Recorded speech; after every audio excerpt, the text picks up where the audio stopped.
Jadi saya nak cerita tentang orang yang berantak adik-beradik. Dulu ada seorang lelaki, dia nak pergi buat haji. Bila nak pergi buat haji, dia bawa duit bersama dia 1,000 dinar emas. 1,000 dinar emas ni, 1 dinar sekarang ni 1,250. Ui, banyak berjuta. Jadi bila dia bawa juta, jadi dia tak tahu nak simpan mana.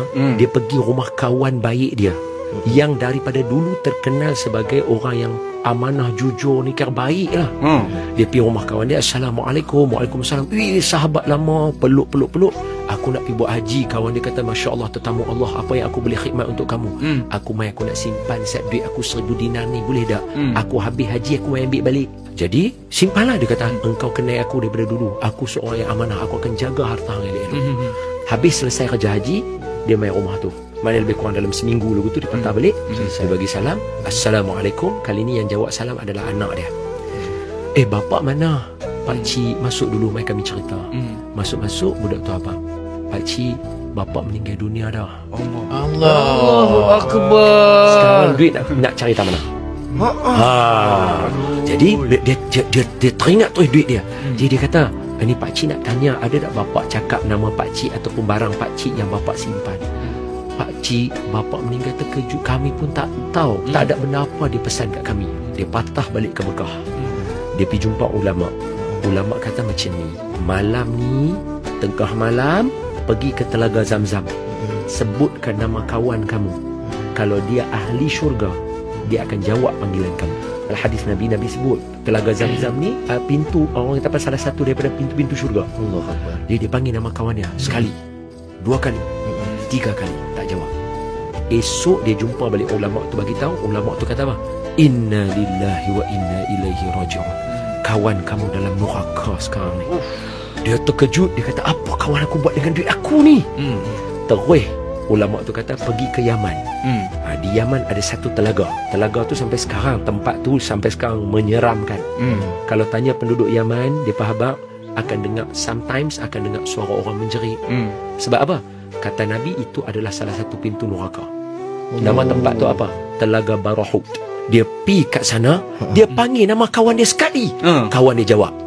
Dia terkejut. Maknanya betul kawan dia dalam neraka. Terus dia tanya, mana duit aku? Dia tanya macam tu. Kawan dia kata, hang kan kenal aku. Aku seorang yang akan menjaga amanah yang hang bagi kat aku.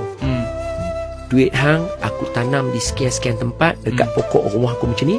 Siapa pun ahli keluarga aku tak tahu, termasuk isteri aku. Sebab aku takut duit yang banyak ni dia akan ambil. Baik, jujur mana? Mat, apa sebab hang masuk neraka? Kawan dia jawab, aku ada seorang adik perempuan. Aku tak pernah tanya khabar dia. Ketika dia minta tolong aku tak pernah tolong dia. Dan aku tidak pernah mendoakan kepada dia. Ketika 3 soalan ni ditanya ke aku dalam kubur, aku tak boleh jawab. Allah tahu aku masuk neraka. Sebab tu adik-beradik ni jalinan dia sampai ke syurga. Jangan putus silaturahim. Sebab Nabi sebut dalam hadis, la yadkhulul jannata qati'un. Tak akan masuk syurga siapa putus silaturahim. Jangan putus silaturahim. Jangan takut. Nabi Yusuf pun bergaduh adik-beradik. Nabi tu bergaduh adik-beradik, tapi dia pas settlekan, eratkan balik hubungan.